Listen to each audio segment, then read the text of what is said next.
You guys are like, this guy has to be from New Zealand or something. What the fuck is wrong with him? You know the thing about people from New Zealand and like England and stuff is they always start and end every sentence with sorry, which is kind of weird if like you got mugged or something. You know, sorry, I could be all your fucking money now. But yeah, I know what you're thinking. Like, why is I didn't know Ninja Turtle villains do comedy. like Shred, you know, in 2025, we can kill turtles with straws. But yeah, you know what's unfortunate about the way I look is I just got called for jury duty. Can you imagine the look on the motherfucker's face? Like I'm about to like predict the future of this guy's life, and I'm walking in there like, yo, judge. You remember me from last week? And yeah, I'm glad that I'm going on first because my ankle bracelet, the curfew goes up. Yeah. You know what's crazy? I did that same joke in another show like 2 weeks ago, right? And I go, yeah, thank you for going on early. My ankle bracelet. And there's a guy in back rolling on the ground, crying from laughter. And me being a low self-esteem comedian, I'm like, it's not that fucking funny. And then I got off, and he actually had an ankle bracelet. So it was Rockford, you know. I fit in there. I'm Polish. Poland's the Rockford of Europe, so you know how that goes. I don't know how I didn't see it too, because I was like small talking with him, and this is what small talk in Rockford is. He had is what I call rhetorical advice. You know what that is? It's when you already have a validated opinion of something really fucking stupid, but you want people to agree with. He goes, it ain't that fucked up to like, take other people's stuff after they're done getting, fucked up. I thought he meant like, after a party, you're like, I'm not wasting this beer, and drinking everything. That's what I thought. He said, well, this guy left his crack pipe, and it was right there. There was still half a rock left. I was ready to pull my dick out, It was right there. But you guys mad about this whole Trump deportation shit going on? Yes. Yeah. You know what bothers me is when I go and search porn, barely legal means something completely different now. Yeah. I used to date a lot of chubby goth chicks. That was my thing. And I recently got a little bit of nostalgia. I was walking in Walmart, and I got this whiff of hairspray and Cheez-Its. Those were the good old days, The thing with chubby goth chicks, though, is like, that saying, like, does the carpet match the drapes?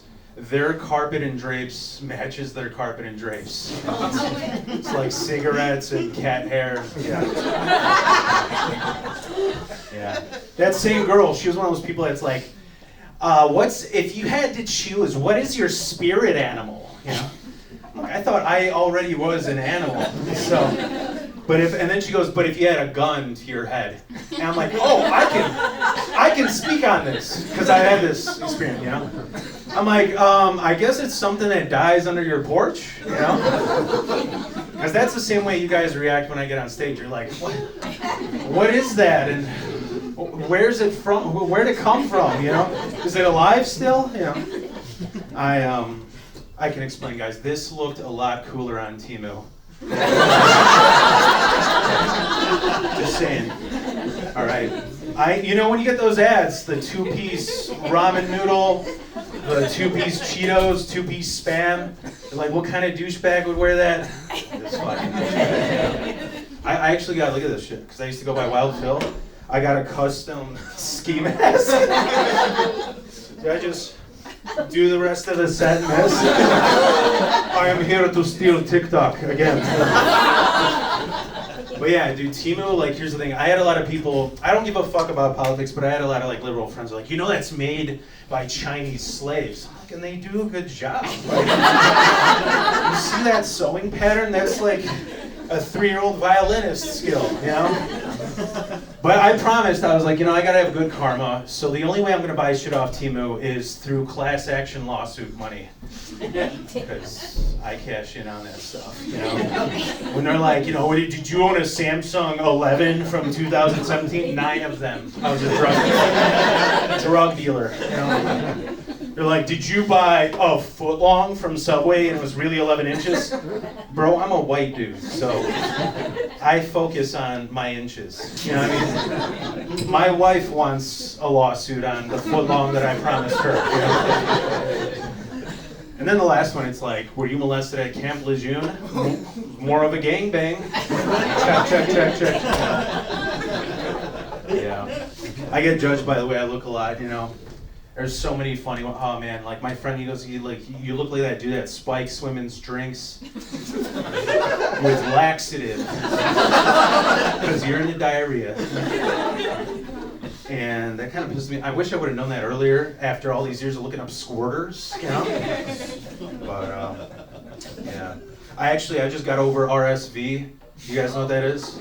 It's like that it's not a white supremacist group, I promise. It was like this lung infection, you know? And I was in line at the pharmacy, and the woman in front of me, she had the same shit as me. And the same prescription. They're like, all right. But to her, they're like, yeah, here's some Sudafed, go ahead. To me, they looked me up and they're like, 3 forms of ID, sir? I'm like, what the fuck is that? She's like, yeah, because you know you can cook meth with this. I'm like, I'm pretty sure I would be smoking meth if I knew that helped me, because that's my option, you know. I grew up in the city, but I live in Schaumburg now, which is German for why don't you just move back, you pussy. But you know the thing about Schaumburg, it's like. It's funny because like my sister-in-law, she's like she's went from the suburbs to the city. She's like, I like the city because of the diversity. I'm like, bro, 60% Indian in Schaumburg. Talk about this. And you know, I didn't realize it until I went to my stepkid's graduation, right? We had it at that Boomers Stadium, and they're announcing out there, and it's like O'Callahan, O'Connor, 2 hours long. Patel. Now I go around and I'm like, you know that grocery store, Patel Brothers? I know the owners. All 100,000 of them. Let's just say in Schaumburg, Cowboys and Indians is a completely different game. You know? The white kids, because they're the shooters, know every single gun. And the Indians just try to barter out of a robbery, you know? But, yeah, guys. So I used to be a welder for 15 years, right? And, man, the amount of racists that I've worked for, and that's just working remote, you know? But these guys, if you had anything higher than a 6th grade education, they just assumed you were gay, which really brought my self-esteem up. I mean, because I'd be like, you know, an apple a day doesn't actually keep the doctor away, but it's a great source of fiber. He's like, you checking out my ass? Homogeneous, you know? So we'd have these cringe-ass conversations during lunch, because apparently I'm the gay representative at the shop. We're sitting at lunch, he's like, you know, what's going on with all these gay and all these trans? How about you, Phil? What do you think of it? And I told him the truth. I go, you know, scientifically, the more you resist, the more you might actually be gay. This guy, I meant, you know, like looking in a mirror and asking yourself, you know, does cock appeal to me, you know? He thought I meant physically, you know? Like the more you, so somewhere out there's a union guy getting butt raped, like, I ain't resisting. Get it over with, union proud, union plowed, you know?